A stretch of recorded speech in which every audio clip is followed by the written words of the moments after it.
Hi friends, आज आपण बनवणार आहोत प्रॉन्स सुक्का आगरी स्टाईलमध्ये.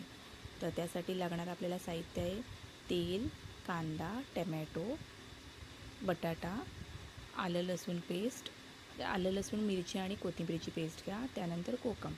तर आपण एक कढई घेतली. कढईमध्ये 3 चम्मच तेल टाकून त्याला थोडं गरम करून घेतलं. त्यानंतर त्याच्यामध्ये कांदा टाकला आणि कांदा मऊसूत होण्यासाठी आपण त्यामध्ये 1 चम्मच मीठ टाकलं आणि मंद आचेवरती 5 मिनटं झाकण लावून शिजू दिलं.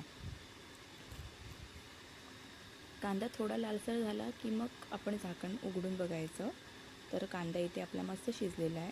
त्यामध्ये आता आपण टाकूया आलं लसूण आणि आपण मिरची आणि कोथिंबीर याचा जो पेस्ट बनवून घेतला आहे तो आपण त्याच्यामध्ये टाकून घेऊया आणि तो लालसर होईपर्यंत आपण त्याला मिक्स करून घेऊयात.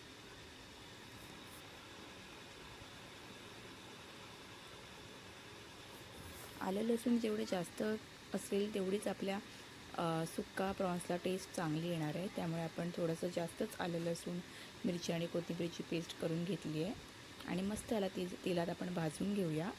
कारण जर भाजलं नाही तर मग ते पूर्ण कच्चं लागणार आपल्याला. परत हे 5-6 मिनटं आपण छान असं लाल करून घेऊया. आता वेळ आहे आपल्याला टमॅटो टाकायची.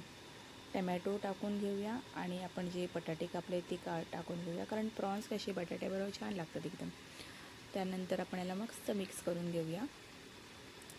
मिक्स करून आपण परत थोडंसं त्याला मंद आचेवरती 5-10 मिनटं शिजून देऊया.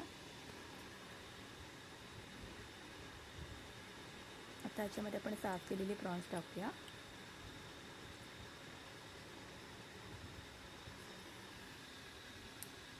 आणि मिक्स करून घेऊयात. मसाला एवढ्यात आपल्याला टाकायचा नाही आहे, कारण की थोडेसे प्रॉन्स शिजू द्या. मसाला अगोदरच टाकला की मग एकदम तो मसाला जळल्यासारखा होतो आणि त्याची टेस्ट चांगली लागत नाही. पण मिक्स करून झाल्याच्यानंतर शेवटी मग आपण हळद मसाला, लाल तिखट मसाला आणि मी तर रेग्युलरली माझ्या जेवणामध्ये आगरी मसाला असतो. त्याचबरोबर मी थोडासा मालवणी मसाला ॲड करते. तर आता मी इथे आगरी आणि मालवणी दोन्ही मसाले टाकून घेतले आहेत. त्यांना मस्त ॲड करायचं, मस्त मिक्स करायचं. एक साईडला मी गरम पाणी करून घेतलेलं होतं एका ग्लासमध्ये. हे थोडं 5-10 मिनटं आपल्याला मंद आचेवरती ठेवायचं आहे.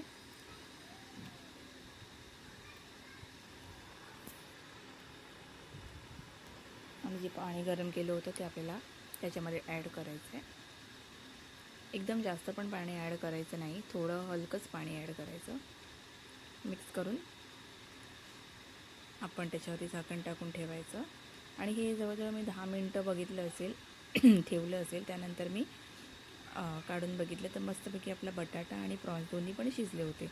आणि आपल्याला यामध्ये कोकम हे आपल्याला लास्ट टाकायचं आहे, कारण की अगोदरच टाकलं तर एकदम जे आपली ग्रेव्ही आहे ती एकदम आंबट होऊन जाते. अशा प्रकारे आपलं रेडी झालं आहे.